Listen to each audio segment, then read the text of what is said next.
Today we're going to talk about the composition of functions. And this is something I think we do a little bit of in Algebra 2, so this should be a little bit of a review. We're going to find the composition of the functions. Once again, another key topic that we're going to focus on is domain again. So we're going to do different things with functions. Yesterday was doing addition, subtraction, multiplication, division, different operations. Today we're going to do the composition, and then we're going to look at the new function that we end up with, and we're going to try to determine what the domain of that new function would be. There's a couple of different ways that composition is written. F of g of x means that we are going to put g of x into f of x. So kind of like yesterday, we're going to be given two functions. So we're going to be given an f function and a g function, and we're going to do some different things with that. Okay. Now, the other way, and this is probably the more common way that we're going to see it,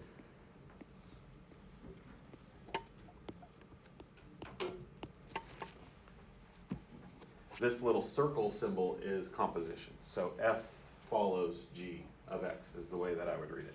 Kind of looks like fog, but it's a symbol. It's a little circle symbol, means composition. So you'll see it both ways, but probably the more common way would be this way. I kind of just write this up here just because you might have seen that in the past, and we're doing basically the same thing. And in both cases, what this means is I'm taking the g function and plugging it into the f function. Or here, g function goes into f. So we're working backwards, essentially, and going whatever. And sometimes it might be g here and f here, and so then I would be plugging f into g. And I'll show you some examples of both of those today. One of the similarities for today to what we saw yesterday is we're going to start with two functions.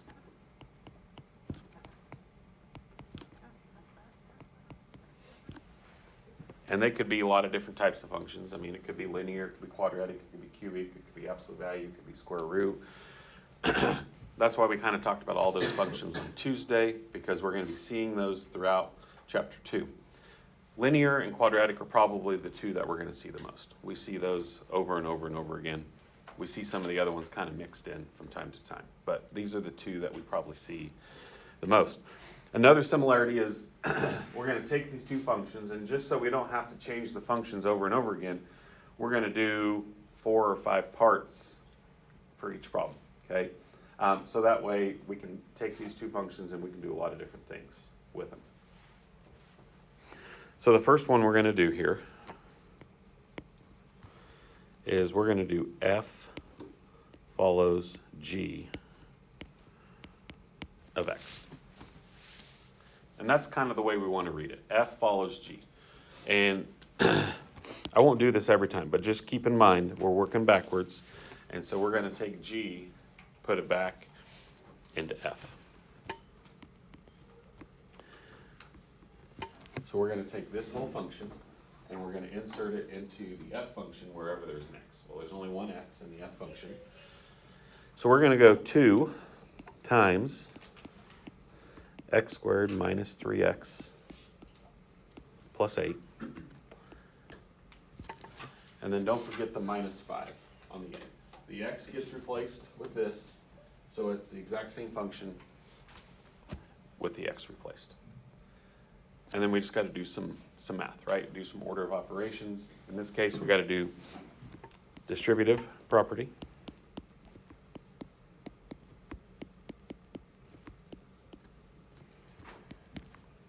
And that would give me 2x squared minus 6x plus 11. And that would be our answer.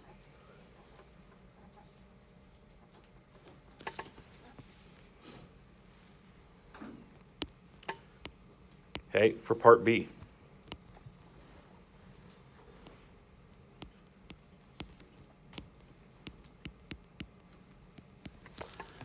This time, it's g follows f of x.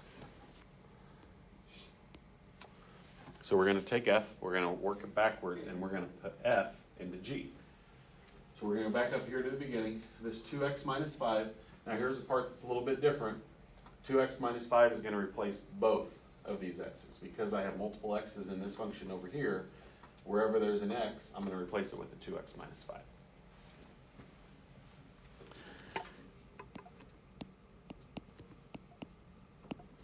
And once again, I do think that even though it takes a little bit more time, it's beneficial to write the whole thing out with parentheses, just so you can see what's going on. And here's probably one of the most missed things in any algebra class, okay? And I see it all the time. If I were to write 2x minus 5 squared, what's happening there?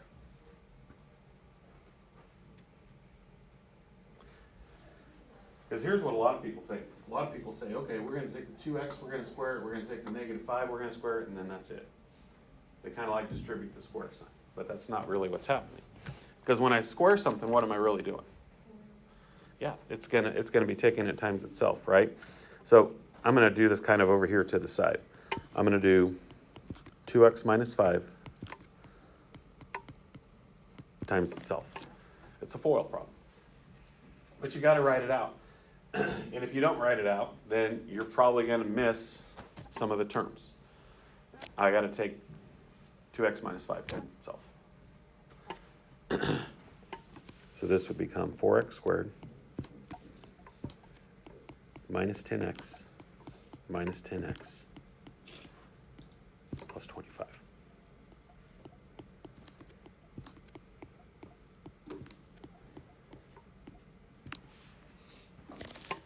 Combine like terms, and we get down to that. But it took a little bit of work to get there. That's kind of why I did it over there to the side. And then I'm just going to take that and put it in here. So we've done 2x minus 5 squared. Now we're going to take the negative 3, distribute it. And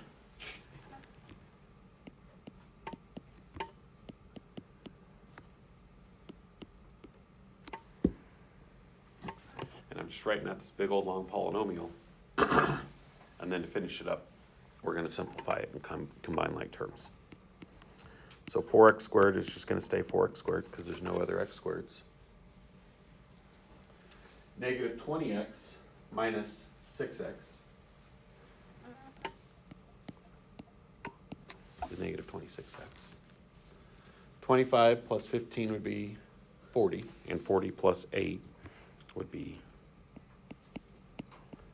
48.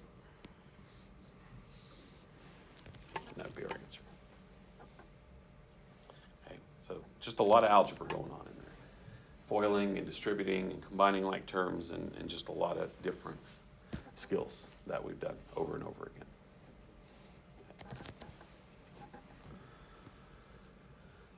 Okay, I told you we're going to do several parts to this. So now, for part C,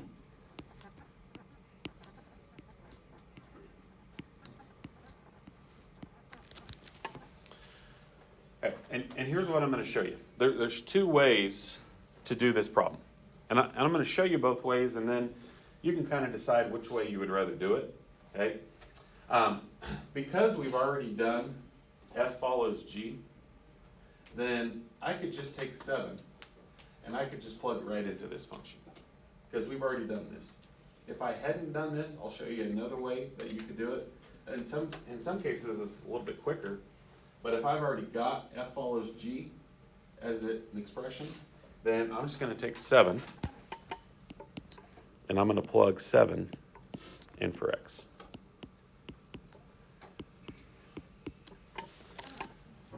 So here's my equation, my expression.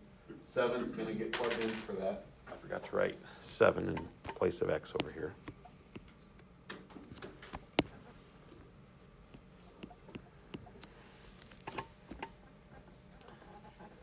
And then we just do order of operations.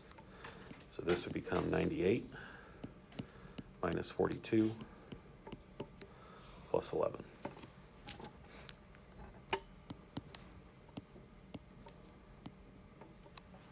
Which is 67.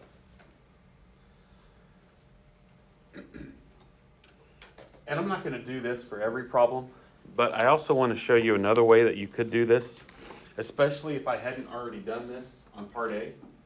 If I just wanted to do this problem, then another way, and you might remember this from Algebra 2, when we evaluate a composition, I can work backwards.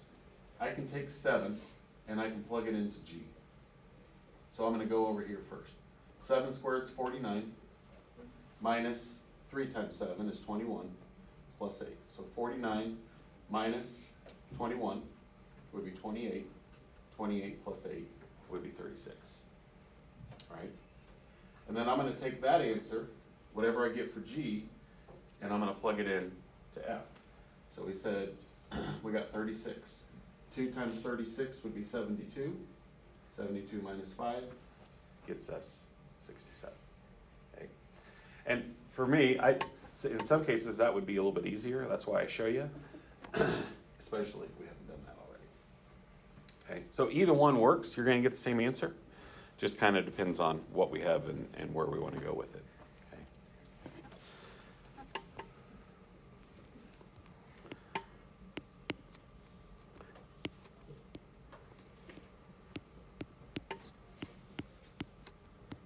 Okay, if I did G follows F of 7, once again, I have two options. I can work backwards like we just talked about, or because we've already done G follows F right here, I can just take 7 and plug it into that.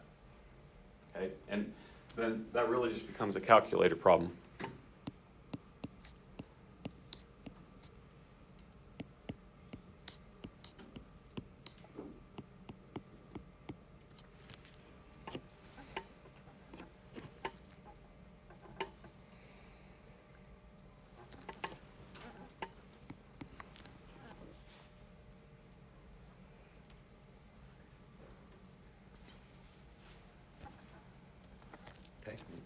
Let's type that in. Let's see what we get. Get your calculator out.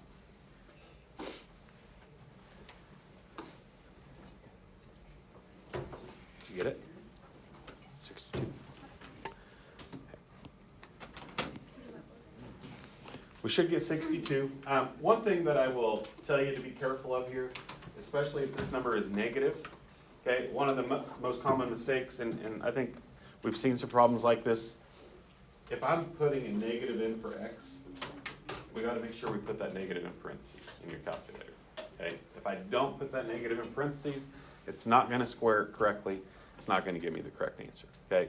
So you got to be really, really careful, especially with negatives. Positives is not as big a deal, but with negatives, it depends on how that negative is being acted upon or squared or whatever it's going to happen. Okay, the other thing to point out here, we don't get the same answer, right? So this is not commutative. When I do F follows G and G follows F, those are two completely different expressions. We can even tell that right here. The two expressions that we get are not the same. So G follows F and F follows G are two completely different answers. Now, could they be the same? Possibly, but very seldom would that happen. So don't get freaked out if they are the same, but most of the time they won't be the same. Hey,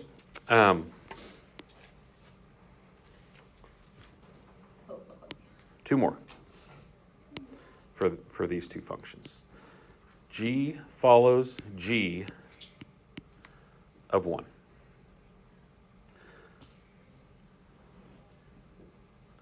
Okay, so what's happening here is we're going to plug 1 into G, and then we're going to plug whatever we get there back into G again. So we're plugging it into G twice. So I'm just trying to show you different scenarios that you might see today. So we're only using the G function here. And so the first thing we're going to do is we're going to do 1 squared minus 3 times 1 plus 8.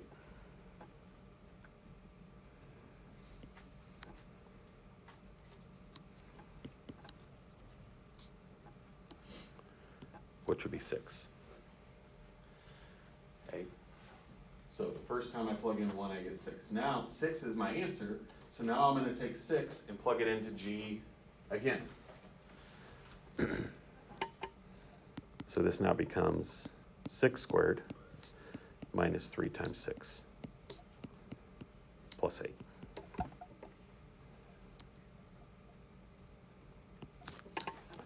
And that would give us 26.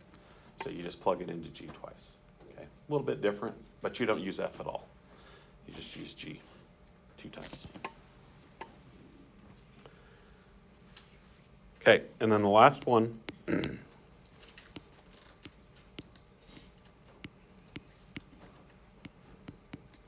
F follows F of X. We're not actually evaluating. We don't have a number right here. Sometimes we will, sometimes we won't. So what this is saying, kind of like we did for parts A and B, is we're going to plug F into F. So we're plugging F into itself. F is 2x minus 5. So we're going to plug 2x minus 5 into 2x minus 5. It's a little bit different. So the 2x minus 5 replaces the x. We're going to distribute.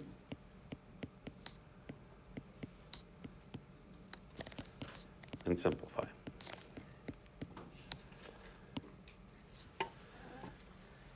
And if this is an x right here, my answer is always going to be an expression. Okay? If I have a number right here, my answer is going to be a number because we're actually evaluating it at some value. So a little bit different ways of expressing your answer, a little bit different ways of applying composition, but it all kind of pretty much works together. Okay, we're going to do a few more examples. The only thing that we're going to add to these next couple of examples is we're going to find the domain. And we did this a little bit yesterday. When we did addition, subtraction, multiplication, division, we got a new function, and then we tried to determine what the domain of that new function was going to be.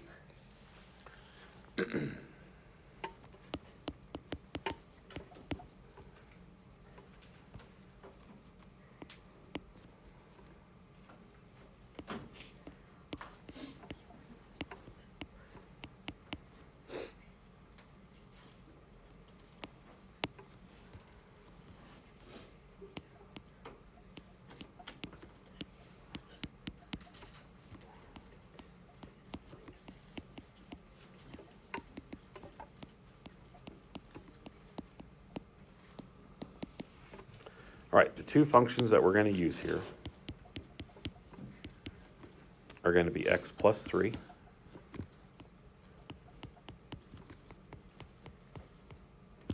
and x minus 3. Both linear functions. Okay, for part A, we're going to plug g into f. Because it's linear, it makes it a little bit easier, I think. We're going to plug x minus 3 in for x over here. And what that's going to look like is x minus 3 plus 3. And then what we notice is the 3's are going to cancel out. And all that leaves me is x. If I do it the opposite way, and we plug f into g,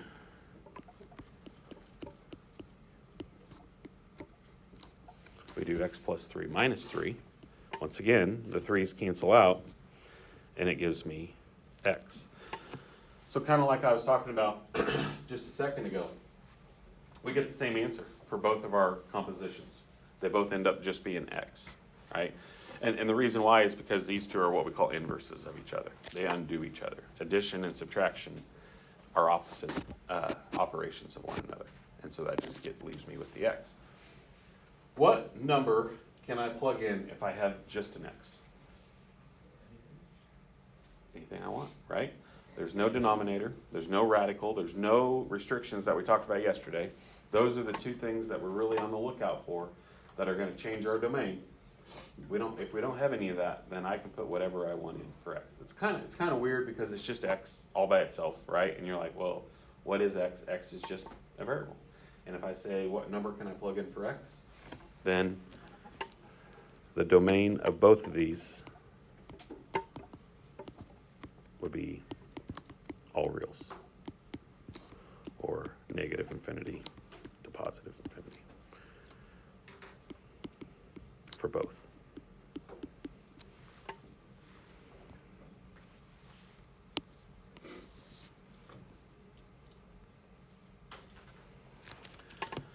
Okay, I'm not going to rewrite the directions again, but we're going to do the same thing. We got two more of these that we're going to do, where I'm going to give you two functions.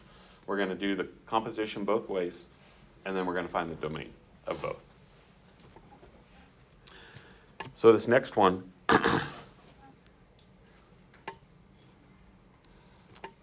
f of x equals x squared minus 3.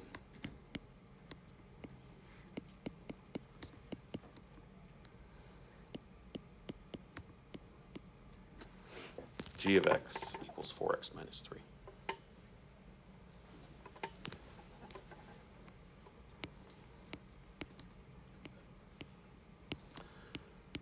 So let's start with f follows g, and then we'll find the domain after that. Plugging g into f.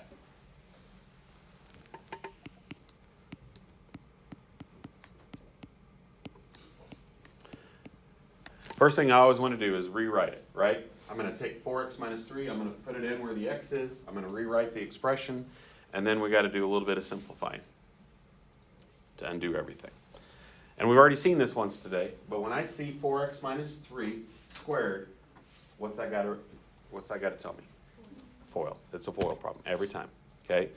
We must take 4x minus 3 times 4x minus 3.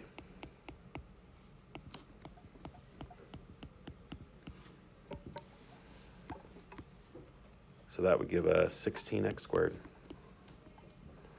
minus 12x minus 12x plus 9.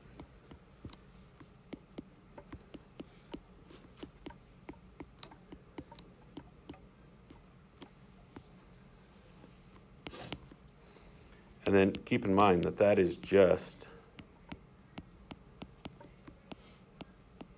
the FOIL part of it.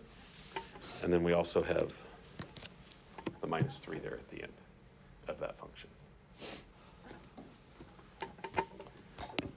And so then I just got to take 9 minus 3.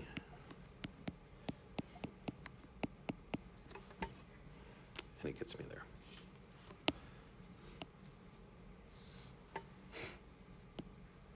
What would be the domain of this? What kind of function do we have? It's quadratic, right? And quadratic always has a domain of all real numbers, okay? Every time. It's a parabola. All parabolas will have all real numbers. Okay. If you write all reals, I'm fine with that. If it asks you to express it in interval notation, then just know negative infinity to infinity. But I'm okay with you saying all reals. There's nothing wrong with that. They mean the same thing. Okay, if we go the other direction and we do G follows F, so now we're going to plug F into G.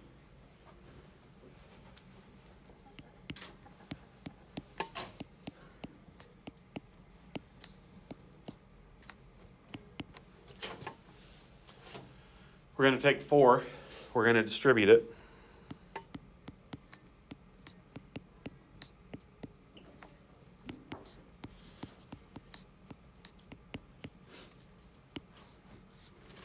That one's a little bit easier, okay, because we didn't have to FOIL. What kind of function do we have? Another quadratic, right? Anytime I see that x squared as my highest exponent, it's a quadratic, which means it's a parabola, which means my domain is always all real numbers. Okay. The two things that we're always on the lookout for are denominators or radicals. Those are the two things that are going to restrict our domain. We don't have that here. All right, one more.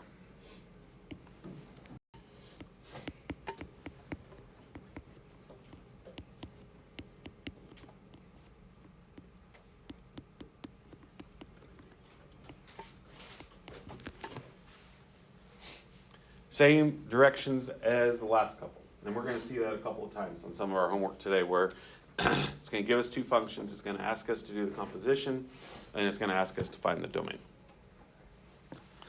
Okay, so first part. F follows G of X.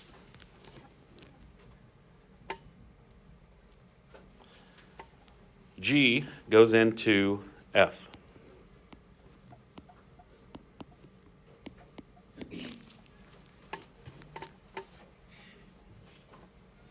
Anything I can do to simplify this? No, because it's a radical, right? It's not parenthesis. You can't distribute. You can't combine like terms. Looks a little bit different, but that's as far as we can go. So there's not a whole lot of work to be done there. Sometimes it's as simple as that.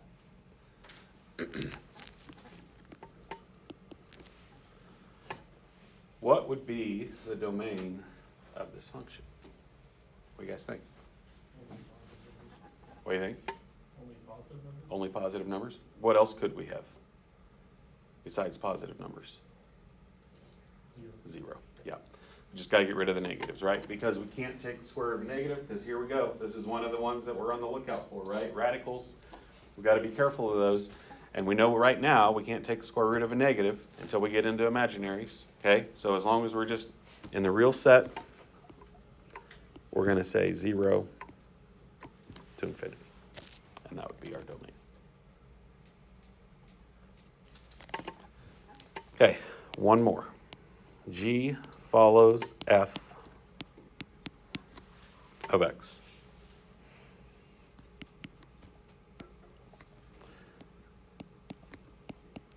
Two x plus 1 goes in for x, square root over the entire thing.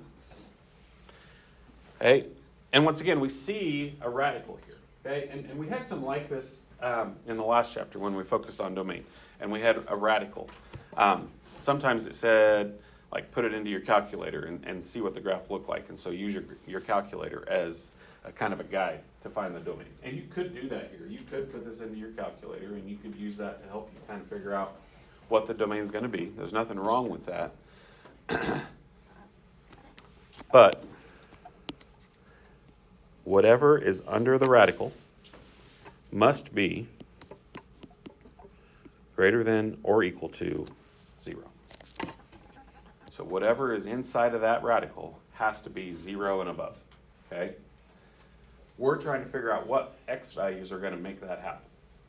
And so we're going to solve this inequality for x.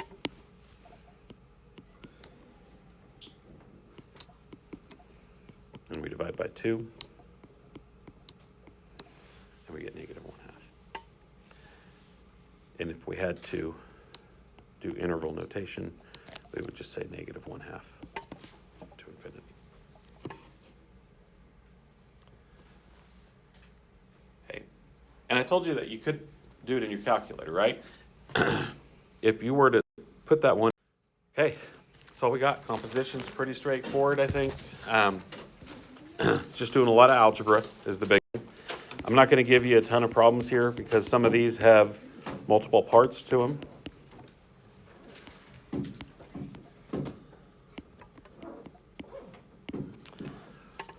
I'm hoping to have textbooks ready to hand out on Tuesday, okay? So if I can get all of them numbered and everything ready to go this weekend, then I'll try to get them out to you on Tuesday. No school Monday.